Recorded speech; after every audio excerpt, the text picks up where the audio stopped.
3.3 kilometres from home. Look how strung out it is right now. We're already in the crash safety zone, by the way. That was extended to 5 kilometres out, and finally the kick on. Isasa says, not for me, or at least not for that moment. Has a look behind him, and here's that little pickup as well at 3Ks. Now this will take us to 2, then we go round a headland, and then it's dig in time until the finale. And finally Gerniak decides it's got to be now. He's got a TT all the way home. They're wrestling for his wheels, but everyone else wrestling for position right now. 2.9 kilometres from home. Lots of lines being described in the road. There's a lot of standing water here.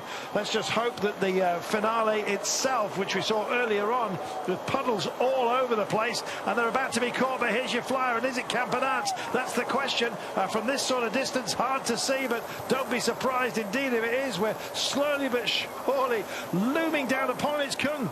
Oh my goodness, this is a phenomenal drive. Now, who else has got something that they could possibly get out of today? Schmidt, I beg your pardon, has gone for Jaco. He goes round to the centre of the road and is now on full chat. Now, who's chasing him here from DSM Firmenich Post-NL? That's the big question. I don't think it's Bittner. Is it Tusveld? Is it Max Poole, for goodness sake, after yesterday? That would be heroic. Let's wait and see. Far too far out to tell, but it's the Swiss champion, Mauro Schmidt, from Jaco, who is going for this, maybe doing an Eddie Dunbar, who sprung out and sprung, indeed, up to a famous victory, you may well remember, on stage 11 in Cortizzo. Oh, look, here he goes, Robbie, he can't help himself.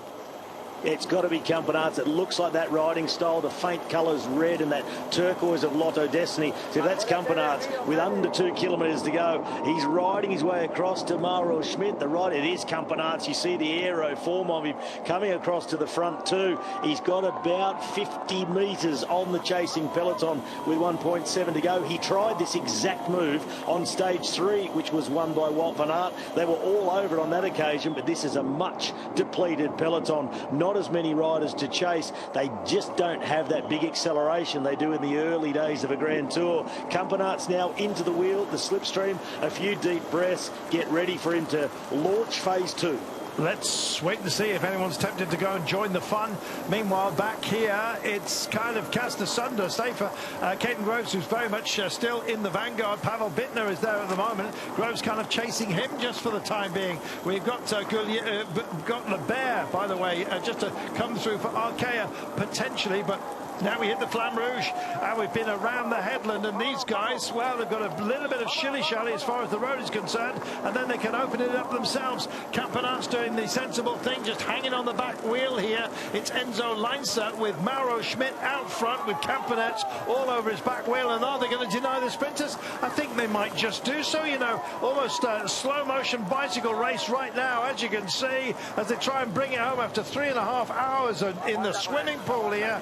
Well, there's only the last, 350 metres that they will have a full view of the finish line. We're not there just yet. Our view is full of the green jersey. When's he going to light it up? And here goes Kurt Farmer as well. Parligel's on the barriers. They're just trying to neutralise each other. This is the final turn that they have to take. This opens up with sight of the line.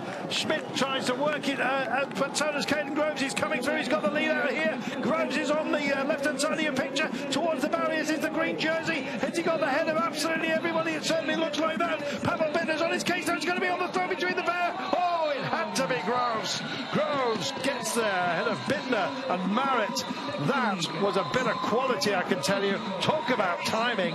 They didn't head the field until the last 18 metres or so. That was absolutely remarkable. Caden Groves in green. Huge expectations. And he absolutely nailed it, as he should.